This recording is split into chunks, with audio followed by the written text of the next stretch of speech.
মুসা আলাইহিস সালাম ফিরাউনের ঘরে বড় হইতেছে। বাচ্চা মানুষ সুন্দর করে হাসে খেলে, ফিরাউনের মনে চাইতেছে কি সুন্দর বাচ্চা রে,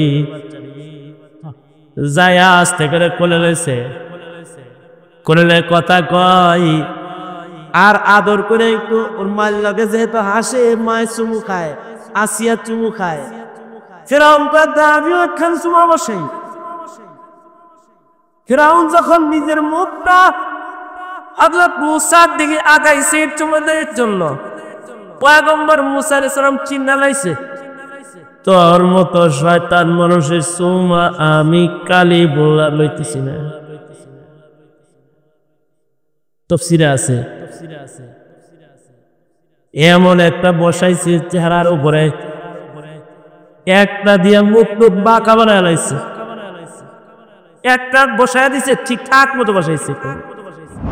লুকমান আলাইহিস সালামের নসিহত, ওনার কথা, কিন্তু আদর্শ বাপের দায়িত্ব শিখানোর জন্য লুকমানের কথাকে আল্লাহ তাআলা নিজের কথা বানায়া সূরা লুকমান নামী সূরা এই জাতিকে দিয়া আদর্শ বাবার দায়িত্ব শিখানোর জন্য লুকমানের কথাকে নিজের কথা বানায়া আল্লাহ কোরআনের ভেতরে আয়াত বানায়া নাজিল করছে। যেমন সূরা জিনের ভেতরে কিছু আয়াত আছে যা জিনদের কথা, কিন্তু আল্লাহর পছন্দ হয়েছে তো ওইগুলারে আল্লাহর কোরআনের আয়াত বানাইছেন। জিনরা আগে এক সময় আকাশে যেতে পারতো, আসমানের দরজা খোলা ছিল, ওরা উপর থেকে ফেরেশতাদের কথা শুনে এসে আজব আজব খবর দুনিয়ার উপরে ওরা ছেড়ে দিত। আল্লাহর রাসূলের আগমনের পরে আকাশের দরজা বন্ধ হয়ে গেল, জিনেরা আর আসমানে উঠতে পারে না। কেন আকাশে উঠতে পারি না, এটা তদন্ত করার জন্য জিনরা সারা দুনিয়াতে ঘুরতে আরম্ভ করলো। একটা কাফেলা ঘুরতে ঘুরতে মক্কা মুআজ্জামাতে পৌঁছলো। আল্লাহর রাসূল সাল্লাল্লাহু আলাইহি ওয়াসাল্লাম ফজরের নামাজে কোরআনে কারীম তেলাওয়াত করতেছিলেন। এই কাফেলা জিনটা, এরা জিনদের টোটাল কাফেলা নবীজির কোরআনের তেলাওয়াত শুই না কালেমা পড়া এরা সব মুসলমান হয়ে গেল, এবং তারা নিজেদের কওমের কাছে যায় বলে, আসমানে যায় গোপন কথা তালাশ করার দরকার নাই, অনেক দামি কথা জমিনে আছে। ইন্না সামি'না কুরআনান আজাবা, আমরা আশ্চর্য কোরআন শুনে এসেছি। এই জিনদের যে কথাগুলো আল্লাহ তাআলা পছন্দ করা, আল্লাহ তাআলা জিনদের কথাকে নিজের কথা বানায়, আল্লাহ তাআলা ওই কথাগুলোকে কোরআনের আয়াত বানাইছেন।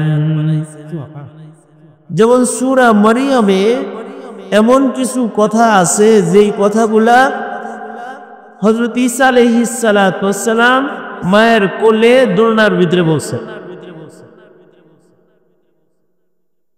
বাচ্চাদের কথা যদি দামি হয়, বাপের কাছে দামি কথা মূল্যায়িত হয়, বান্দার কথাও যখন দামি হয় আল্লাহর কাছে বান্দার কথা মূল্যায়িত হয়।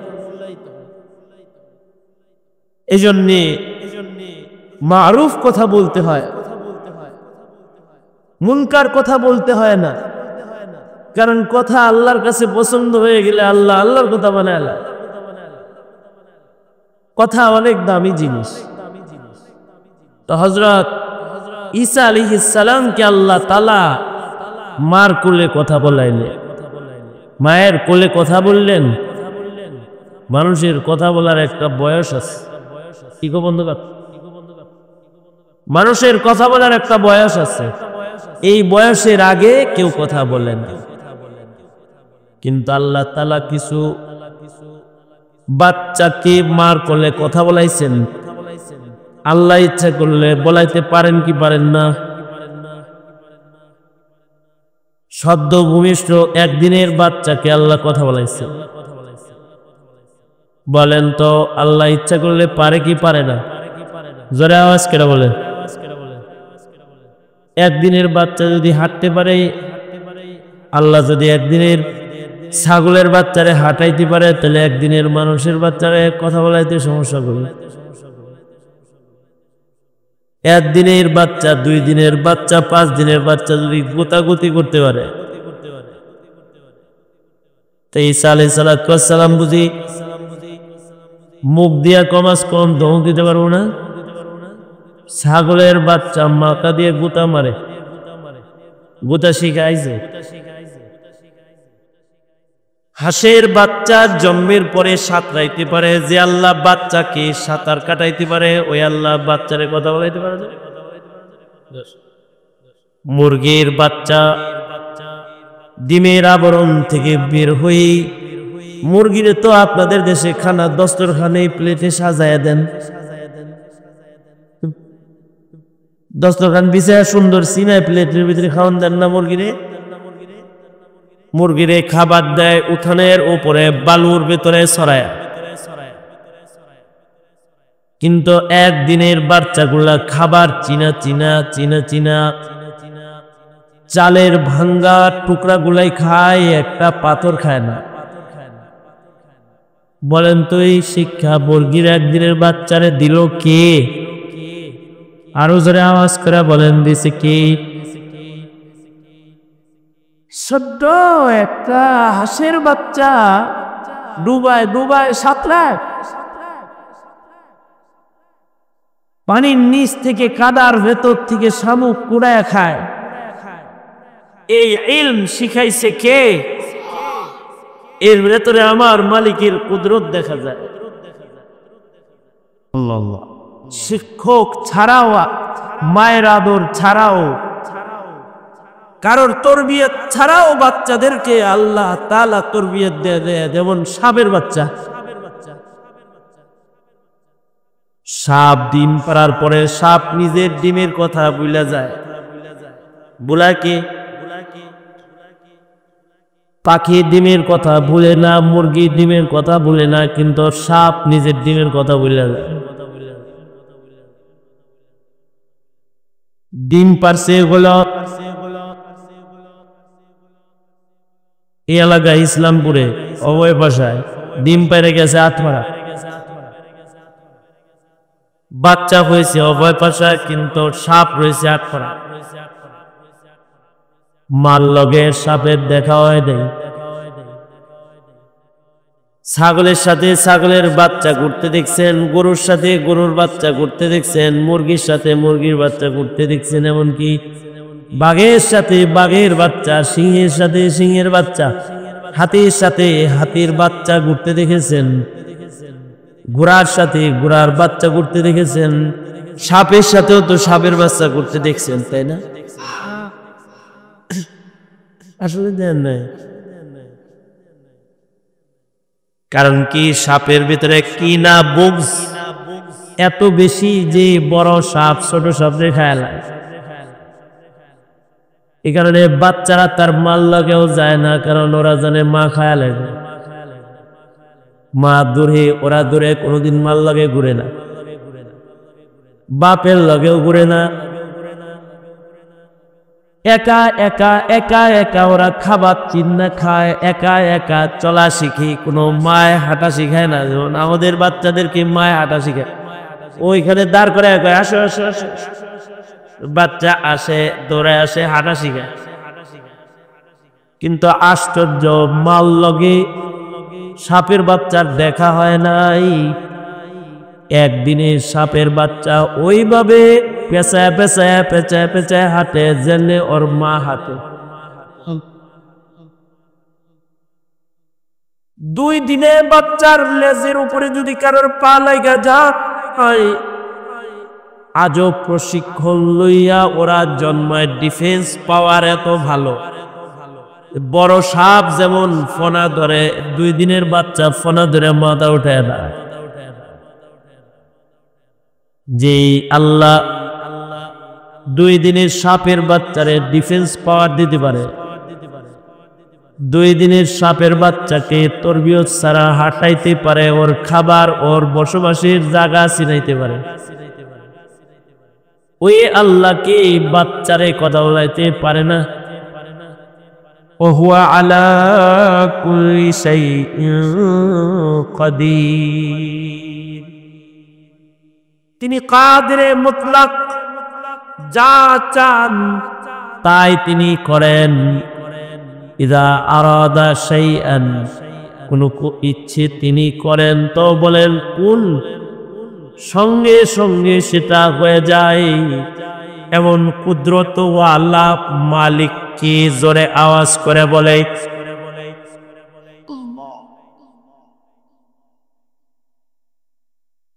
আপনারা কি শৈলের বুনা দেখছেন? শৈলের বুনা মারছেন? আমি মারছি, আপনারাও মারছেন।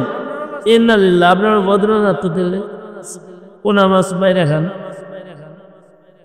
শৈলের পোনা, বড় কাকির পোনা বর্ষাকালে যেদিন জন্মায় ঠিক ওই দিন ওই রকম ও সাঁতরায়, যেমনি ওর মা সাঁতরায় ওইভাবে ডুব দেয়, যেভাবে ওর মা ডুব দেয় ওই রকম 100 কিলোমিটার গতিতে সাঁতার দেয়, যেন ওর মা সাঁতার দিয়ে দূরে চলে যায় ওই রকম দূরে চলে যায়। তাহলে আমার মালিক আল্লাহ, তার জন্য অসম্ভব কিছু নাই, তার জন্য সব সম্ভব, কারণ তিনি সক্ষম মালিক। আর আমরা বলো অক্ষম গোলাম। সক্ষমকে জোরে আওয়াজ করে বলেন, আরো জোরে বলেন সক্ষম কি? সকল কিছুর উপরে শক্তি রাখেন কে? আর অক্ষম হলো আমরা বান্দা, আমরা অক্ষম। মনে মনে অনেকে ভাবতে পারে হুজুর আপনি অক্ষম, আমি অক্ষম না, আমি নেতা মানুষ। আমি নেতা লিখিব, আপনি অক্ষম। আমনের মতো অক্ষম আর একটা আল্লাহ বানাই নাই। মানুষের চেয়ে অক্ষম আর কিছু বানাইছে নাকি? মানুষ কি দুর্বল করে বানাইছে, অক্ষম করে বানাইছে? যত বড় নেতাই হন, যত টাকার মালিকই হন, পায়খানায় ঢুকলেই বোঝা যাবে যে আপনি রাস্তা অক্ষম। নিজের ইচ্ছায় হাঁটতেও পারেন না, নিজের ইচ্ছায় মুততেও পারেন না। পেটে মুসার দিলে কাপড় গায়ে রাখতে পারেন না, খুললে দৌড় দেন।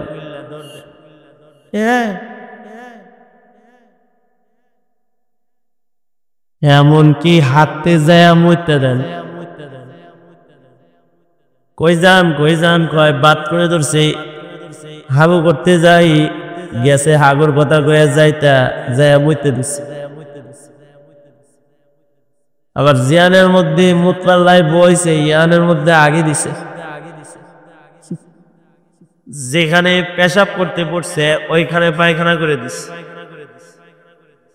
পায়খানা করতে যায় পেশাব করে দিছি। যদি জো বাইডেনও হয় আর যদি কয় আমি আমেরিকার প্রেসিডেন্ট, আমি খালি হাগমু মুতমু না, একটা ফোঁটা বাড়িতে দেব না, যতই কোতাকুতি করুক হাতে যায় 1 ফোঁটা মুতাও বাইরে যাব। যদি চিন্তা করে যাক একবার মুততে লই পরে হাগমু, যাতে হাগার সাথে মুতা না বাইরে, তাও দেখবে 1 ফোঁটা বাইরে। এইরকম অক্ষম হলো ইনসান, আর সক্ষম হলো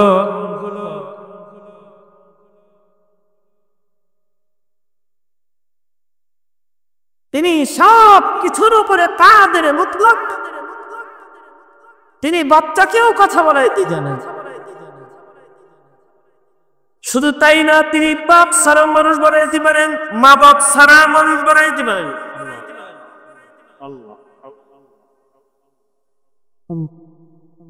পৃথিবীর বিজ্ঞান, আধুনিক বিজ্ঞান শুধু মায়ের শুক্র থেকেই মানুষ বানাইতে পারবে না।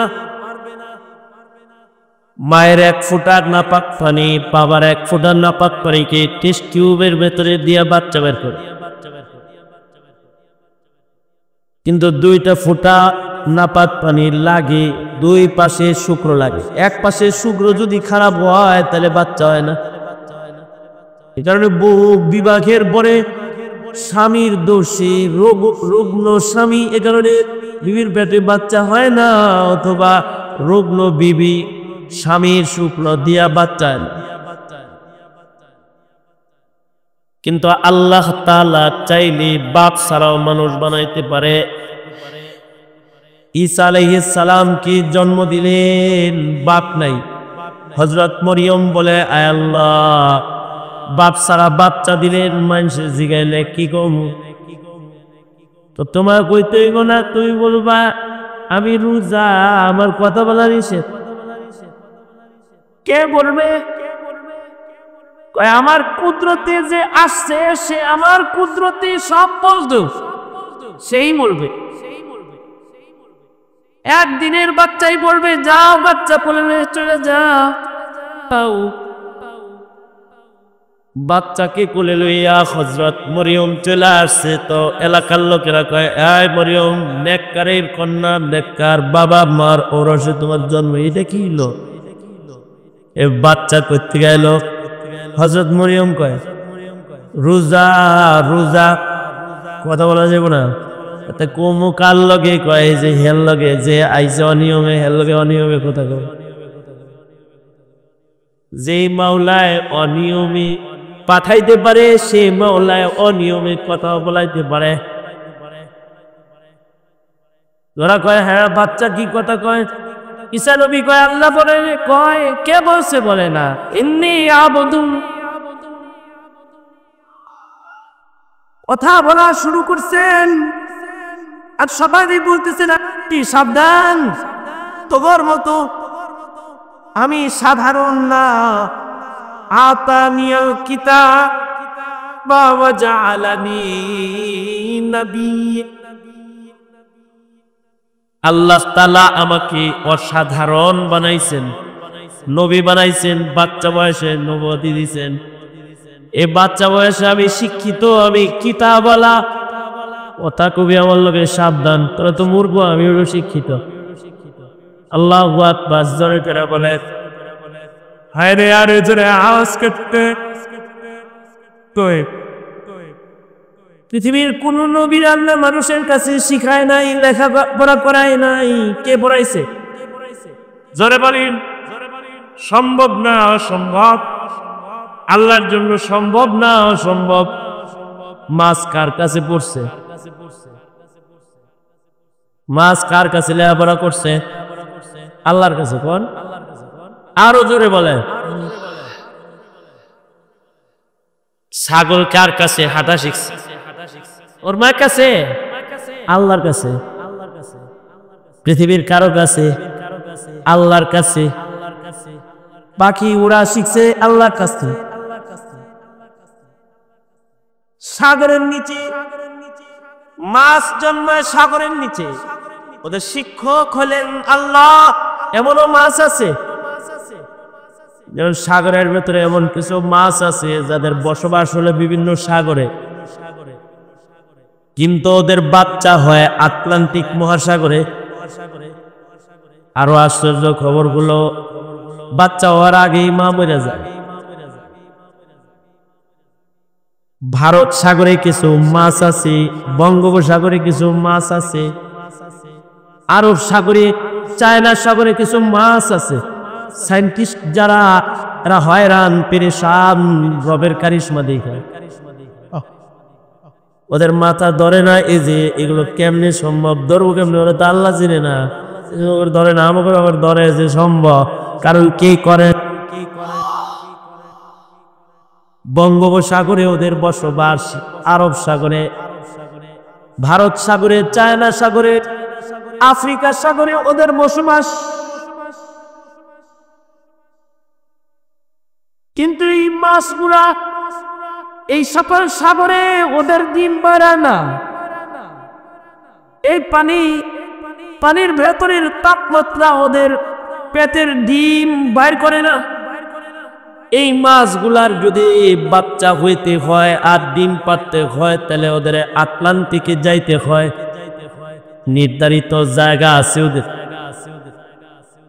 সেখানে চলে যায়।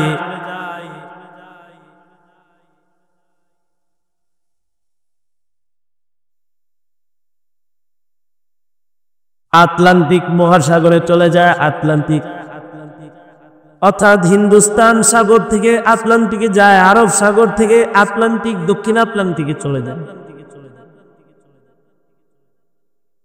3000 মাইল 4000 মাইল পানির নিচ দিয়ে ওরা সাগরের ওই ভয়ার পয়েন্টে চলে যায় যেখানে জাহাজ গেলে ডুবে যায়, মানুষ গেলে অস্তিত্ব হারায় যায়, কিন্তু এই মাছগুলা ডিম পারতে ওইখানে যায়। আজব আল্লাহ পাকের কুদরত যে এই মাছগুলা ওই আটলান্টিকে যায় ওদের ডিম প্রসব হয়ে যায় পানির তাপে। কিন্তু ভয়াল খবর হলো এই মাছগুলো ওখানে ডিম দিয়ে ওইখানেই মরে যায়।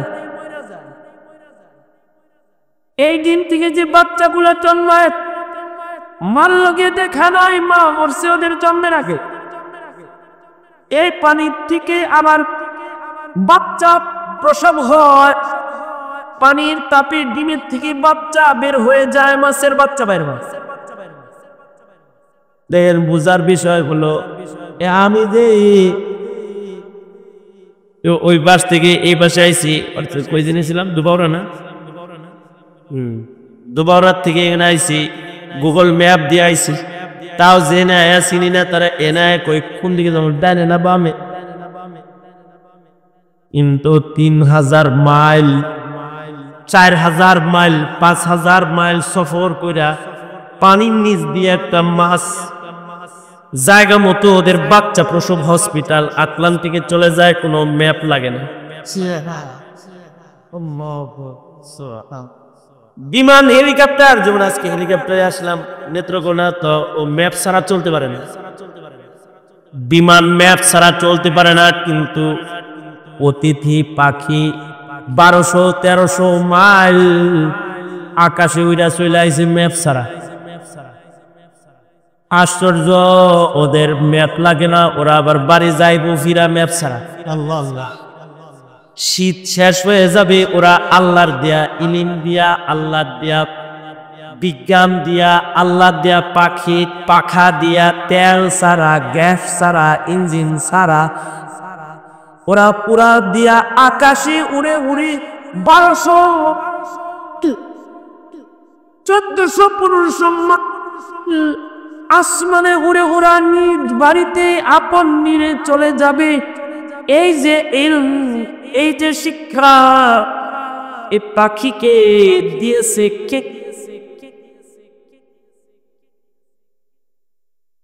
3000 মাইল 4000 মাইল সাগরের নিচে পানির ভেতরে ওরা 1000 কিলোমিটার বেগে চলতে চলতে চলতে চলতে আটলান্টিক পর্যন্ত যায়। কোন জায়গায় ওদের হসপিটাল কারোর দেখা দেওয়া লাগে না, মা নিজে চীনা চলে যায়, কারণ ওখানে যেই মা একবার যায় সেই মা ওখান থেকে আর ফেরত আসে না, ওখানে যায় মরে। এর চেয়েতে আশ্চর্য হলো এ মায়ের সন্তান যারা আটলান্টিকে জন্মগ্রহণ করে, সুবহানাল্লাহ বলার লেগে রেডিও বলে থাকে, আরে মিয়া রাহেন মিয়া আগে আগে খবর দিয়া লই ভালো করে সুবহানাল্লাহ রাখেন, যে বাচ্চাগুলার জন্ম আটলান্টিকে হয়েছে, আটলান্টিক দক্ষিণ আটলান্টিক মহাসাগর থেকে এই বাচ্চাগুলা যার যার মায়ের বাড়ি ফেরত আসে, হিন্দুস্তানের মাছ হিন্দুস্তানে আসে, বঙ্গোপসাগরের মাছ বঙ্গোপসাগরে আসে, যার মায়ের বাড়ি চীন সাগরে ও চীন সাগরে চলে যায়, যার মায়ের বাড়ি আরব সাগরে, এই ছোট ছোট মাছগুলা জন্মের সাথে সাথে ভয়াল সাগর পাড়ি দিয়া যার যার মায়ের বাড়িতে চলে আসে, একা একা, শিক্ষক ছাড়া না। কে আমি জোরা আওয়াজ করে বলে, যেই মাওলা এই মাছকে এই শিক্ষা দিতে পারে, ওই মাওলা বুঝি মানুষকে নবুয়াত বাচ্চা বয়সে দিতে পারে না। হযরত ঈসা বলে, ইন্নী আবদুল্লাহ আতানিয়াল কিতাবা ওয়া জাআলানি নবিয়্যা। এই আমি বাচ্চা হলে কি হবে? আল্লাহ আমাকে ইলম দান করেছে, কিতাব দান করেছেন, আল্লাহ তাআলা আমাকে নবুয়ত দান করেছেন। আল্লাহর নিয়ম হলো আল্লাহ তাআলা 40 বছরের নবুয়তি দেন, সব নবীর 40 বছরের নবুয়তি দিয়েছে, আমাদের নবীর 40 বছরের নবুয়তি দিয়েছে। কিন্তু ইয়াহইয়া ও ঈসা আলাইহিস সালামকে মায়ের পেট থেকে বের হওয়ার সাথে সাথে নবুয়তি দিয়ে দিয়েছে, সাথে সাথে নবুয়তি দিয়েছে। এই বাচ্চা বয়সে নবুয়তি পাইছে, দিছে কে? বাচ্চা বয়সে কিতাব দান করেছেন। শুধু কিতাব দেয় না, নবীদেরকে জন্মের সাথে সাথে আকল দেয়, আকল দেয়। যেমন আপনি আমি বুড়া হওয়ার পরেও আমাদের আকল কম, ডক্টরের ডিগ্রি অর্জন করেছে কিন্তু আকল কম। জঙ্গি কোনটা এটাও চিনে না, শয়তান কোনটা ওইটাও চিনে না। কি কথা কান আমার কথা কি বুঝছে? মানে ডক্টরের ডিগ্রি অর্জন করার পরে কে শয়তান ওইটাও চিনে না, আর কি ভালো এটা চিনে না, কি বম বানায় ককটেল বানায় তাও চিনে না, আর কি তসবিহ পড়ে জিকির করে ইবাদত করে কোরআন পড়ে জিকির করে তাও চিনে না, কে নেককার তাও চিনে না, কি বদকার তাও চিনে না। বুড়া কিন্তু বুড়া থুরা না, বুড়া, তারপরেও এগুলো চিনে না, আকল এত কমজোর। কিন্তু নবীরা জন্মের সাথে সাথে ভালো মানুষ চিনে, শয়তানও চিনে। যেমন যেমন মুসা আলাইহিস সালাম ফেরাউনের ঘরে বড় হইতেছে, বাচ্চা মানুষ সুন্দর করে হাসে খেলে, ফেরাউনের মনে চাইতেছে কি সুন্দর বাচ্চা রে,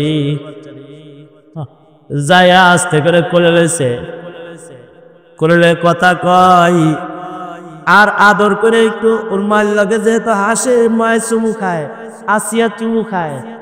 ফেরাউন কয় আমিও খান চুমা বসাই। ফেরাউন যখন নিজের মুখটা হযরত মুসার দিকে আগাইছে চুমা দেওয়ার জন্য, পয়গম্বর মুসা আলাইহিস সালাম চিন্না লাইছে, তোর মতো শয়তান মানুষের চুমা আমি কালি বললাম লইতেছি না। তাফসীরে আছে এমন একটা বসাইছে চেহারার উপরে, একটা দিয়া মুখ টুক বাঁকা বানায় রাখছে, একটা বসায় দিছে ঠিকঠাক মতো বসাইছে, মন পাকা হয়ে গেছে। বাচ্চা কিন্তু শয়তান চিনা লাইছে, তার মানে বোঝা যায় আকল আছে না নাই? হয় না, হয় না, জোরে আওয়াজ করে বলেন আকল আছে না নাই? এরকম চিনার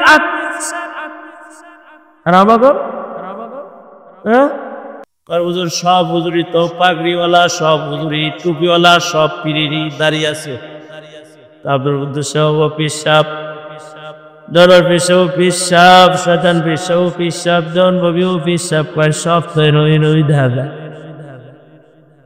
তুমি ভালো চিনো না, মন্দ চিনো না, চিনবা কেমনে?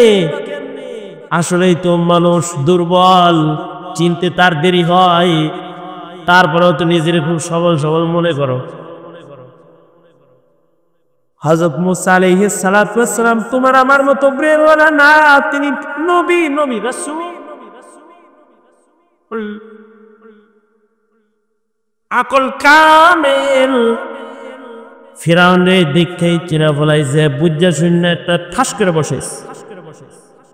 ফিরাউন তো থাপ্পড় খায় তব্দ ধরে গেছে, চিৎকার করে কয় হায় আসিয়া রে, যারে খুঁজি ইডে হিডারি, ওই যেডারে তালাশ করি ইডা হিডা, যেডারে ধরার লেগে কত বাচ্চা মারলাম, এটা সেটা। এই তুমি এমনি শয়তান, আমি তোমার চিনি না, তুমি মানুষ মারার ফান করছো। না না, দেখো বুঝে শুনে মারছে, লালাইস আমার মার দিছে, আমার বাচ্চার উপরে তোমরা দিতেছ, মারছে। বাচ্চা কি মারতে পারে নাকি? বাচ্চা কি মারতে পারে নাকি? না, এটা বাচ্চা না, এটার পুরা বুদ্ধি আছে, চিনে বুঝে, তাই নবী হইব। আল্লাহ হযরত আসিয়া বলে পাঁচে কথা বলবে না, তাইলে বাচ্চার ব্রেন পরীক্ষা করো। তো ব্রেন পরীক্ষা করার জন্য আগুনের কয়লা আর স্বর্ণ সামনে রাইখা পয়গম্বরে ছেড়ে দিছে, যেটা যদি আসলে আকল না থাকে তাহলে তো লালটা ধরবো, আর যদি আকল থাকে তাহলে আগুনে হাত দিবে না স্বর্ণ ধরবে। পয়গম্বরকে ছেড়ে দিছি, হামাগুড়ি দেয় তখন পয়গম্বর, তার মানে হলো হামাগুড়ি যখন দেয় তখন আগুনও চিনে স্বর্ণও চিনে। আর তুমি যখন হামাগুড়ি দাও তুমি হালুয়াও চিনো না, পায়খানাও চিনো না। তোমার মা তোমারে রেখে গেছি খেলতে, আয়া দেয় যে তুমি কামড়া সাইরা নিজে খায়া দেয়, আবার হাসতেছ। এইরকম বেকুবের বেকু, কোনটা হালুয়া আর কোনটা বাথরুমে চিনতেছ না। সুন্দর করে মেকআপ করছে, মাগায় মুগায় বেরিয়েছে, মায়া গায় আয় খবিস কি করছো সবুজ কোথাকার। কিন্তু মুসা আলাইহিস সালাম আকলকা আমাদের দিয়ে দিয়ে তাই বাংলা শাহ পয়গম্বর মুসা স্বর্ণের দিকে যা। আল্লাহ জিবরাইল ওর বুদ্ধি এখন প্রকাশ করতে কইছে কি গলাটা বেলবো তো তাড়াতাড়ি হাত ঘুরা। তো হযরত জিবরাইল এসে হাতটা ঘুরায় আগুনে লাগাই দিছে। বাচ্চাদের খাসলাত হলো যেটা হাতে ধরে ওটা মুখে লয়, হাতে আগুন লইছে, হাত পড়ছে, মুখে লইছে, মুখ পুড়ে গেছে। মানুষের সাথে কথা বলতে কষ্ট লাগে তোতলা, কিন্তু আল্লাহ কয় মুসা তোতলা বানাইছি আমি, আগুন মুখী দিয়েছি আমি। পৃথিবীর কেউ তোমার লোকে কথা বইলা মজা পায় না, কিন্তু আমি নিজে তোমার সাথে কথা বইলা মজা পাই। দুনিয়ার কাউকে কালিমুল্লাহ বানাইনি, তোমাকে কালিমুল্লাহ বানাইলাম।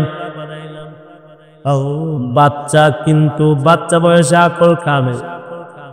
মুসা নবীর যেমন বাচ্চা বয়সে আকল কামেল, ঈসা নবীরও বাচ্চা বয়সে আকল কামেল। এই কারণে ঈসা নবী শুধু নিজের পরিচয় দেয় তা না, নামাজ পড়তে কয়, ইবাদত করতে কয় তা না, মায়ের দিকে তাকাইতে মানা করে তা না, এটা আমি আমার মা, এটা আমি কিন্তু আমার মায়ের বাধ্য সন্তান। যালিকা ঈসা ইবনে মারইয়াম, এই মরিয়মের সন্তান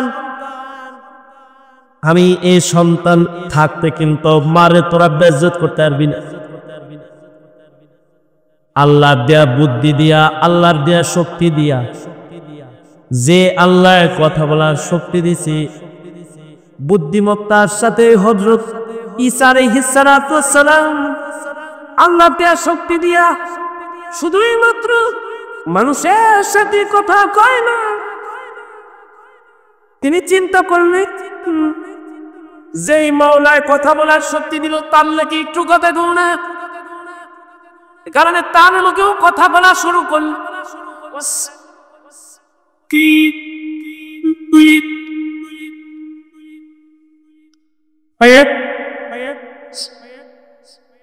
আল্লাহ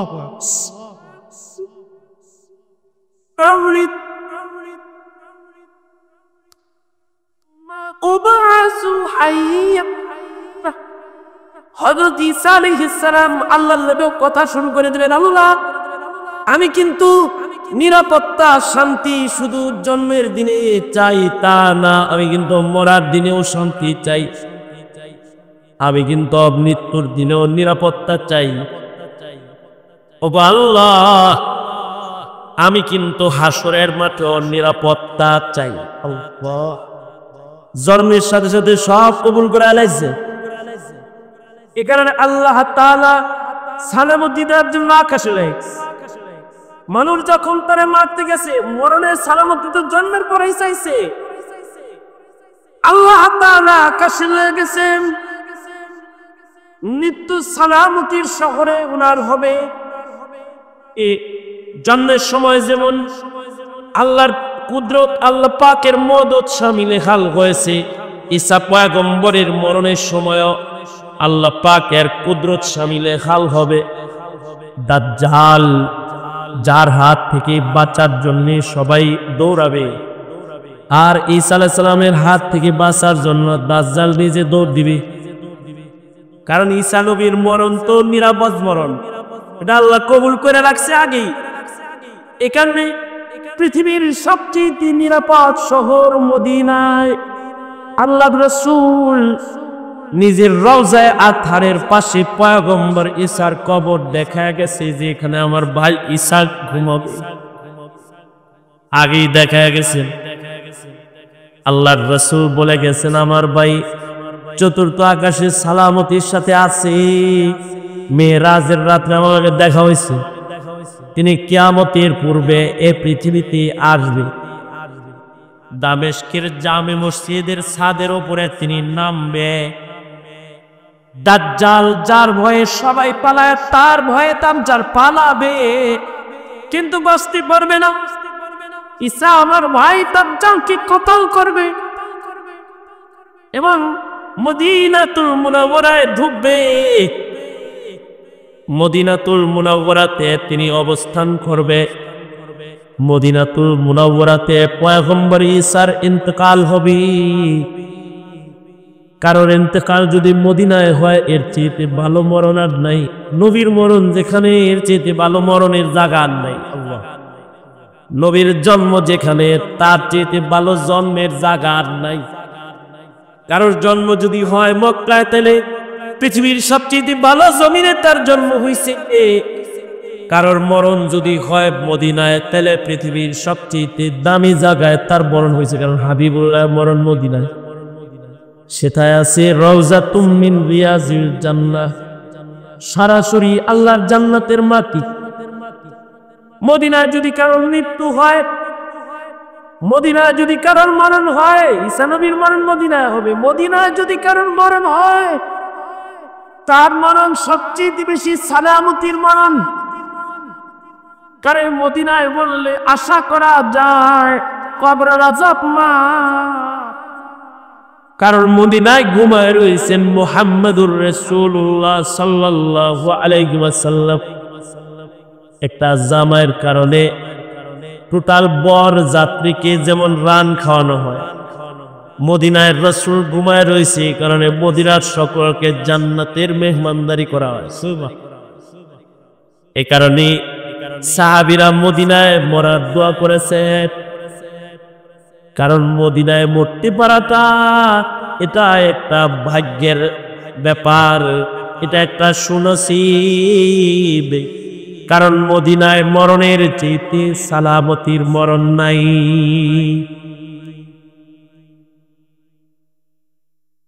হযরত ওমর রাদিয়াল্লাহু আনহু তিনি মদিনায় মৃত্যুবরণ করার জন্য দোয়া করেছেন আলাদা।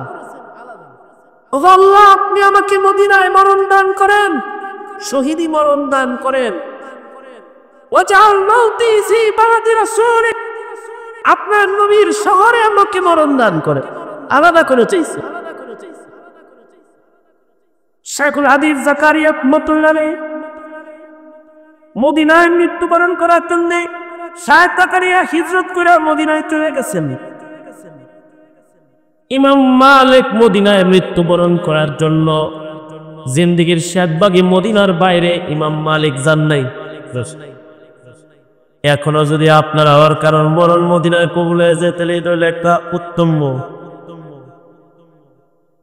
এই জন্য আমাদের আকাবিররা দোয়া করে, রজায়া বিরব্বি আন আবুতা বিতাইবাতিন, ও আল্লাহ আমি মদিনার পাক মাটিতে মরবার চাই।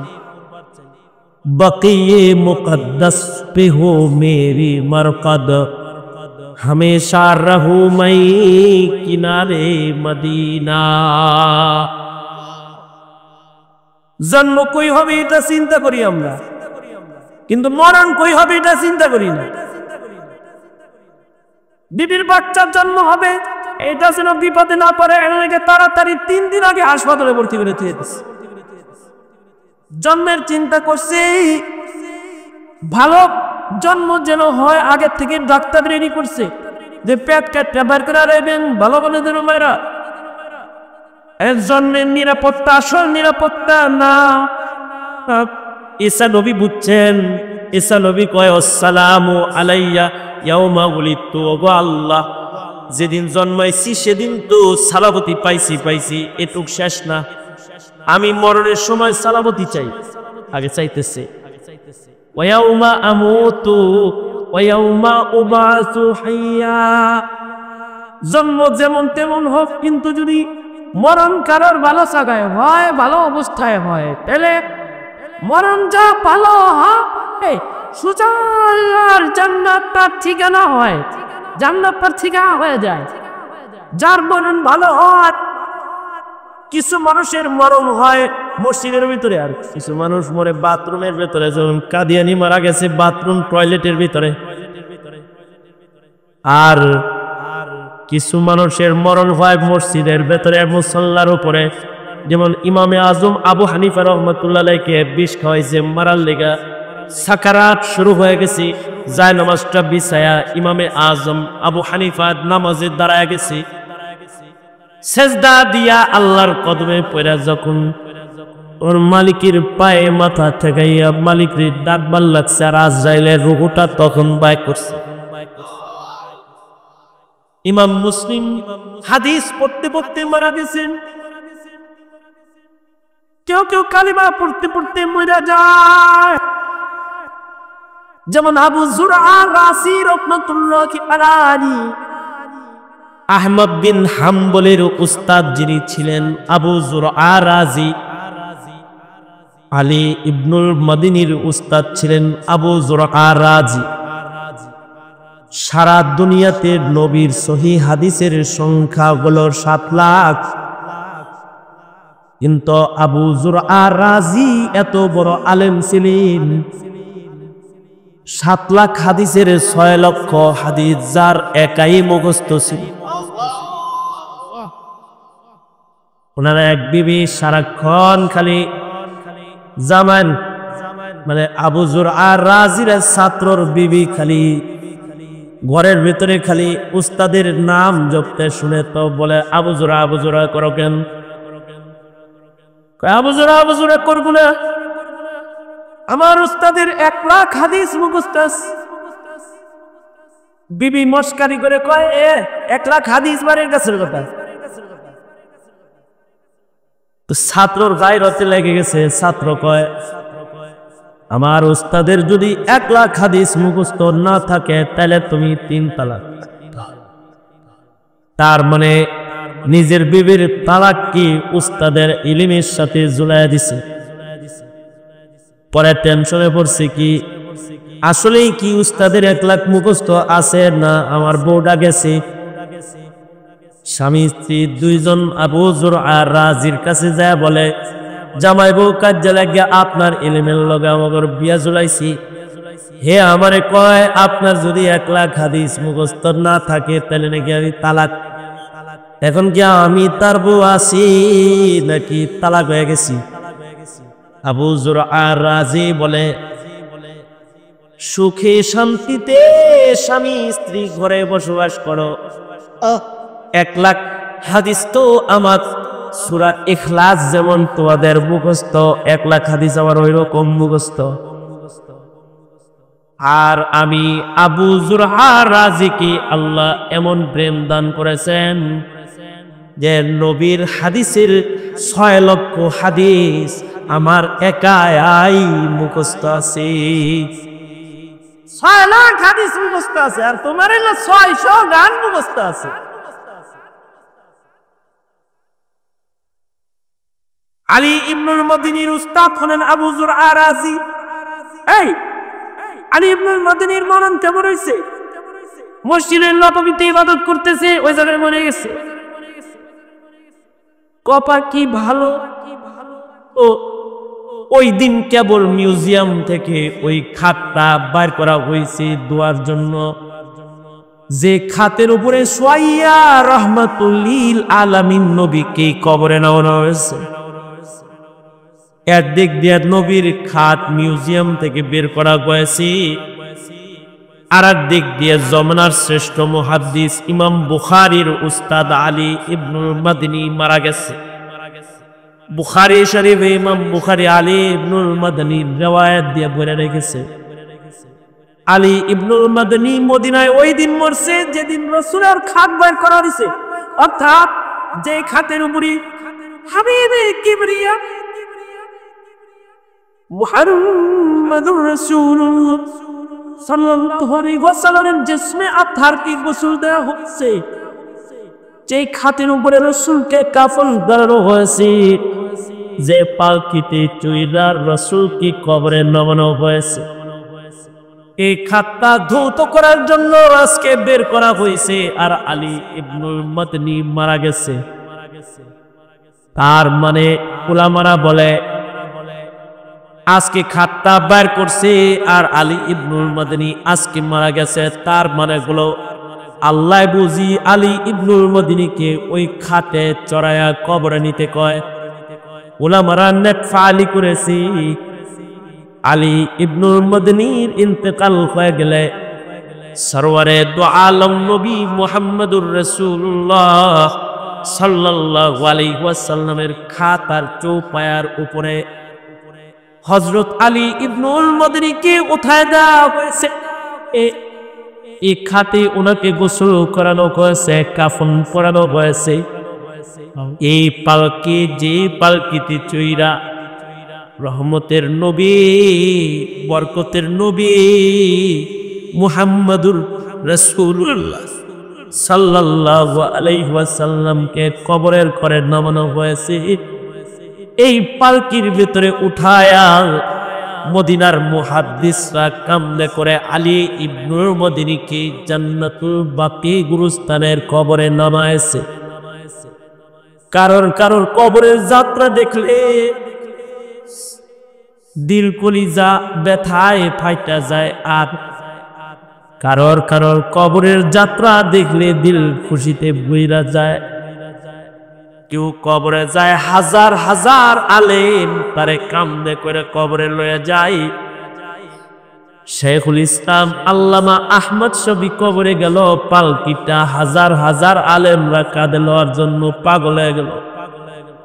আল্লামা নূর হোসেন কাসেমি কবরে গেল, তার পালকিটা ঘাড়ে নেওয়ার জন্য জমানার শাইখুল হাদিসরা পাগল হয়ে গেল। জুনায়েদ বাবুনগরী কবরে গেল, কত হাদিস এই কবরের পথের পথিকের পালকির মিছিলে হাঁটে হেঁটে জানাজা করে করে তাকে কবরে নামাইল। ও কবরে যাওয়ার দৃশ্য দেখলে বোঝা যায় ওরা কবরে যান, ওরা সোজা আল্লাহর কাছে যায়। কবরে যাওয়ার দৃশ্য দেখলে বোঝা যায় ওরা আল্লাহর জান্নাতে যায়। কারোর মরণ ভালো হয়, কারোর মরণ খারাপ হইয়া যায়। কেউ মরণের আগে গান গায়, কেউ মরণের আগে মদ খায়, কেউ মরণের আগে গাঁজা খায়, কেউ মরণের আগে জেনা ব্যভিচারে লাইগা যায়, কেউ মরার আগে সুদ খায়, ঘুষ খায়, কেউ মরার আগে নিজে খুন কইরা নিজে মইরা যায়, কেউ মরার আগে বিষ, আর কেউ মরার আগে নামাজ পড়তে পড়তে মরে যায়, রোজার হালতে মরে যায়, কাবার তওয়াফ করতে করতে মরে যায়, কেউ মরণের সময় কালেমা পড়তে পড়তে মরে যায়। যাদের মরণ ভালো হয় তাদের কবর ভালো হয়, যাদের কবর তাদের হাসর ভালো হয়। কামা তাইশুন তামুতু ওয়া কামা তামুতু তুবআসুন ওয়া কামা তুবআসুন তুহশারুন। মরণ যেমন হয় তার কবর তেমন হয়। কারণ কবর দশকের খন্ডের ভেতরে হইয়া যা, আর কারণ কবর জান্নাতের বাগানের ভিতরে পইর। যেমন হযরত ওমরের মৃত্যু হয়ে গেল, সাহাবীদের ভিতরে উমরের কপার ধরো ভাঙ। উমর মদিনায় মারা গেল, শহীদি মরণ হলো। আর হযরত উমর শেষ বেলায় মরার আগের দিন নিজের সন্তান আব্দুল্লাহকে কয়, আব্দুল্লাহ যাও উম্মুল মুমিনিনের কাছে যাও, উম্মুল মুমিনিন আয়েশাকে যায় বলো, উম্মুল মুমিনিনের হুজরার ভেতরে 2টা কবর হয়েছে আর 2টি কবরের জায়গা ফাঁকা আছে। যে 2টি কবর সম্পন্ন হয়েছে, একটা কবর হলো হাবিবুল্লাহর কবর, আর একটা কবর হলো সিদ্দিক আকবরের কবর, আর একটা কবর হবে ঈসা নবীর কবর। আর আয়েশা সিদ্দিকা নিজের ঘরে নিজের কবরের জায়গাটা আলাদা করে রেখেছে। উমরে যায় বলে, আব্দুল্লাহ রে যা উম্মুল মুমিনিনকে কইবা, আম্মা জান রাতের অন্ধকারে বাবার নির্দেশে আপনার কাছে এসেছি। আমার বাবা কবরের জগতে থাকতে ভয় পায়, আমার বাবা হাসরের মাঠে আল্লাহর আদালতে দাঁড়াইতে ভয় পায়। আব্বা খলিফাতে মুসলিমিন উমর, আপনি উম্মুল মুমিনিন আয়েশার কাছে আপনি যে কবরের জায়গাটা নিজের ঘরে নিজের জন্য রেখেছেন, এই কবরের জায়গাটা আব্বা জান আপনার কাছে একটু ভিক্ষা চায়, দিবেন নি গো আম্মা জান? বাবা খলিফাতুল মুসলিমিন কবরের জগতে নবীর কদমের কাছে একটু শুইতে চায়, কারণ বাবা কবরের আযাবে ভয় পায়। হাসরের কঠিন ময়দানে আল্লাহর রাসূলের কদমের কাছে হাসির পয়গম্বরের লগে আল্লাহর আদালতে দাঁড়াইতে চায়, দিবেন নি গো আম্মা জান? আপনার কবরের জায়গা আব্বাকে হাদিয়া একটু জানতে চাইছি। হযরত আয়েশা বলেন, আব্দুল্লাহ যাও উমরকে আমার সালাম বলো, আর বলো আমি আমার কবরের জায়গা দাও খলিফাতুল মুসলিমিন উমরকে হাদিয়া দিয়া দিলাম, আমাকে তোমরা জান্নাতুল বাকিতে কবরে নামায়া দিও। তারপরে নিজের শেষ নিঃশ্বাস পর্যন্ত ওই মানুষ যাকে রাসূল বলেছেন লাউ কানা বাদি নবিয়ুল্লাহ কানা উমর, আমার পরে কেউ নবী হলে উমর হইতো, এমন একজন মানুষ যিনি ফারুক বাইনাল হাক্কি ওয়াল বাতিল, যিনি আসাদুম ফি আমরিল্লাহি উমর, এত শান যার, সে কবরে যাওয়ার আগে ভয় পায়। আর তুমি 50 বছর বয়স হয়েছে এখনো নামাজ পড়ো না কেন? তুমি কি কবরকে ভয় পাও না বাবা? তোমার বয়স 30 বছর হয়েছে এখনো পর্যন্ত তুমি পর্দা করো না কেন? তুমি কি তোমার রবের আযাবকে ভয় করো না? তোমার বয়স 40 বছর হয়েছে এখনো পর্যন্ত 5 বেলা আজানে আওয়াজ তোমার কানে আসে না, তোমার একটু মসজিদে যায় তেমন চায় না কেন? তুমি কি কবরে যাইবা না? তুমি কি কিবলার দিকে ঘুইরা শুইবা না? বৃদ্ধ হয়ে গেলা এখনো পর্যন্ত আল্লাহর কোরআন তোমার বুকে লইতে মনে চায় না কেন? তুমি কি আল্লাহর আদালতে দাঁড়াইবা না? হাসরের কঠিন মাঠে আভাত সূর্যের নিচে তুমি দাঁড়াইবা, আল্লাহর আদালতে আসামি হয়ে তুমি দাঁড়াইবা। একটু চিন্তা করলা না তোমার দাঁড়ানোটা আরশের ছায়ার নিচে হবে কি হবে না? যদি আঘাত সূর্যের নিচে তোমার দাঁড়ানো লাগে, আর যদি সূর্যের তাপের তোমার চাঁদিনটা তাস করে ফাটে, আর যদি তোমার মাথার মগজ টপমক করে গড়া করে কাপার জালাম লইয়া মালিক যদি তোমাকে তোমার হায়াত সম্পর্কে জিজ্ঞাসাবাদ শুরু করে, তুমি কি উত্তর দিবি? তোমার কি ডান হাতে আমলনামা হবে নাকি বাম হাতে আমলনামা হবে? একটু এই চিন্তাটা চক্ষু বন্ধ করে একটু ভাবলাম, জীবনের অনন্ত বিকেল চলে এসেছে, তোমার দাড়ি চুল সব পাকলো, কোমর বাঁকা হলো, সোজা হয়ে হাঁটা বন্ধ হয়ে গেল, এখনো পর্যন্ত নিজের নফসকে সোজা করলে না, এখনো পর্যন্ত কবর হাসরের চিন্তা তুমি যারা করলা না, তাদেরকে আল্লাহ তাআলা ঈসা নবীর শিক্ষা শিখানোর জন্য তার মায়ের কোলের কথাকে কোরআনের আয়াত বানায় কয়, দেখ বুড়া হইয়া চিন্তা করস না, কিন্তু একদিনের বাচ্চা ঈসা কিন্তু জন্মের পরে মরা চিন্তা করে, হাসরি এর চিন্তা করে। ওয়াসসালামু ইয়াউমা উলিদতু ওয়া ইয়াউমা আমুতু ওয়া ইয়াউমা উবআসু হাইয়্যা। সুতরাং আমি বলবো কমাস কমে দোয়া করো, আল্লাহ যেন তোমার মনের সময় মুখে কালিমা দেয়, আল্লাহ যেন তোমার আমার মনের সময় হৃদয়ের ভেতরে তাওহীদ জাগায় দেয়। কারণ রাসূল বলেছেন, যাদের মৃত্যুর সময় মুখে কালিমা উচ্চারিত হবে, যাদের সিনার ভেতরে তাওহীদ বিদ্যমান হবে, তারা মরার সাথে সাথে মরণ দরজা দিয়ে জান্নাতে যাবে। এটা হলো মরণ। তোমার সামনে মৃত্যু আছে, দয়া করে আজকে কোন মরণ যেন তোমার ভালো হয়, আর আসর যেন ভালো হও। এজন্যই মাদ্রাসার পিছনে লেগে থাকো, ক্ষতি করার জন্য না, ভালোবাসার জন্য। রাসূল বলছে, ভালো মানুষদেরকে ভালোবাসবা, তাদের সাথে হাসরে বাড়াবা। মরণ আর হাসরের ফিকি, এটা একটা মানুষের সবচেয়ে আগের ফিকি, যেটা ঈসা নবী জন্মের সাথে সাথে করেছে। আর তুমি আমি আজরাইলের দেখার পরেও হাসরের পাই না, আজরাইলের সুযোগ হয় না। এজন্য ভাইরা আমি আহ্বান করবো খালিস তওবা।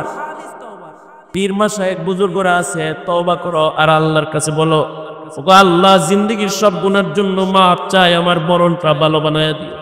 ওগো আল্লাহ ওয়াদা করলাম ভালো মানুষদেরকে ভালোবাসবো, হাসরটা ভালো মানুষদের সাথে করে দিও।